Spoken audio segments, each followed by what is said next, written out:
હવે ખાસ કરીને વાત કરવાની છે આવનારા દિવસના હવામાનમાં પલટાની। આમ જોવા જઈએ તો આપણે મે મહિનાથી લઈને સપ્ટેમ્બર મહિના સુધીના જે વરસાદના કાર્યક્રમ છે, જે આપણે લાંબા ગાળાના જે કાર્યક્રમો હોય, ચોમાસાની આગાહી હોય, એ સપ્ટેમ્બર મહિના સુધીની માહિતી તો આપણે આપી દીધી છે।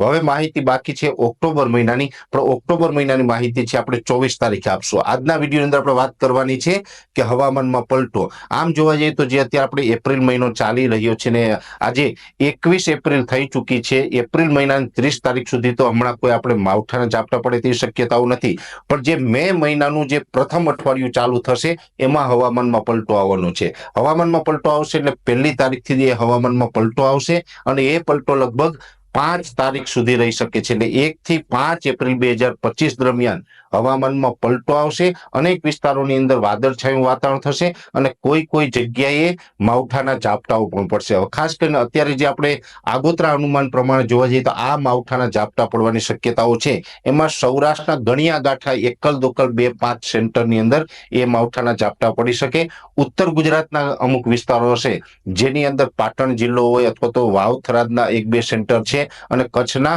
રાપર જેવા વિસ્તાર છે કે આ વિસ્તારની અંદર આ માવઠાના ઝાપટા પડી શકે। દક્ષિણ ગુજરાતમાં પણ આ માવઠાના ઝાપટા પડવાની શક્યતાઓ છે। એટલે 1 મે થી લઈ અને 5 મે સુધીનું સેશન હશે એમાં જે આ માવઠાના ઝાપટા પડવાના છે, જો કે 1 થી 5 તારીખ સુધી એટલે 5 દિવસનો સમયગાળો છે, લાંબો સમયગાળો છે, પણ આ 5 દિવસ સુધી એવું નથી કે એક જ જગ્યાએ 5 દિવસ સુધી પડે, અલગ અલગ વિસ્તારમાં પડતા રહેશે। જો કે આ જે માવઠાના ઝાપટા હશે એકદમ સામાન્ય હશે, આમાં કોઈ હેવી માવઠું થાય કે વધારે પડતા વરસાદને કારણે આપણું નુકસાન થાય તેવી શક્યતાઓ નથી। આમાં એકદમ છૂટાછવાયા હળવા સામાન્ય માવઠા પડી શકે છે અને જે વિસ્તારોની અંદર આ માવઠાના ઝાપટા પડશે ત્યાં લગભગ અડધો કલાકથી લઈને 1 કલાક માટે એટલે કે ટૂંકા સમય માટે હશે અને એ ટૂંકા સમય માટે જે માવઠાના ઝાપટા પડશે એમાં અનેક જગ્યાએ થંડરસ્ટોર્મ એક્ટિવિટી પણ થઈ શકે છે। થંડરસ્ટોર્મ એક્ટિવિટી એટલે કે ગાજવીજ અને પવન સાથે એ ઝાપટા પડી શકે છે। એટલે 1 થી 5 મે 2025 ની અંદર જે હવામાનમાં પલટો આવવાનો છે એમાં રાજ્યના અનેક વિસ્તારની અંદર છૂટાછવાયા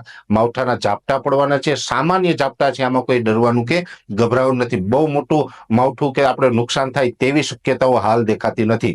ખાસ કરીને જોવા જઈએ તો માવઠાનો શબ્દ એટલા માટે વાપરી રહ્યા છે કે 1 થી 5 તારીખ સુધીમાં જે આ હવામાનમાં પલટો આવશે, વરસાદ પડશે એને માવઠું ગણશું। એ પછીથી જે કઈ પ્રક્રિયાઓ ચાલુ થશે એને આપણે પ્રી મોન્સૂન એક્ટિવિટીના વરસાદના ભાગરૂપે આપણે લેશું। એટલે અત્યારે આપણે હજુ પણ 1 થી 5 મેના વરસાદને પણ માવઠું ગણશું અને એ માવઠું છે એ રાજ્યના અનેક વિસ્તારોની અંદર જોવા પણ મળશે। અને જેમ આ અસ્થિરતા નજીક આવશે, કેમ કે આ ઘણી બધી અસ્થિરતાઓ અત્યારે ચાલી રહી છે, જેમાં ખાસ કરીને ઉત્તર ભારત ઉપરથી વેસ્ટર્ન ડિસ્ટર્બન્સ પસાર થઈ રહ્યા છે અને જે ચોમાસાની જે તૈયારીના ભાગરૂપે દક્ષિણ તરફનું જો હવામાન છે, દક્ષિણ ભારત તરફનું, એ પણ ચોમાસાને હવે આકર્ષી રહ્યું છે, જેને કારણે પણ એક અસ્થિરતા ગુજરાત ઉપર આવશે અને આ અસ્થિરતાને કારણે આ માવઠા પડવાના છે।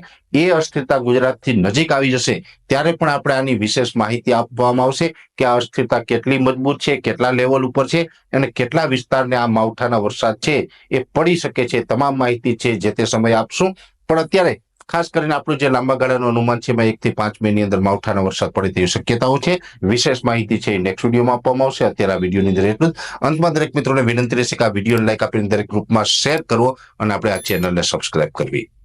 નમસ્કાર।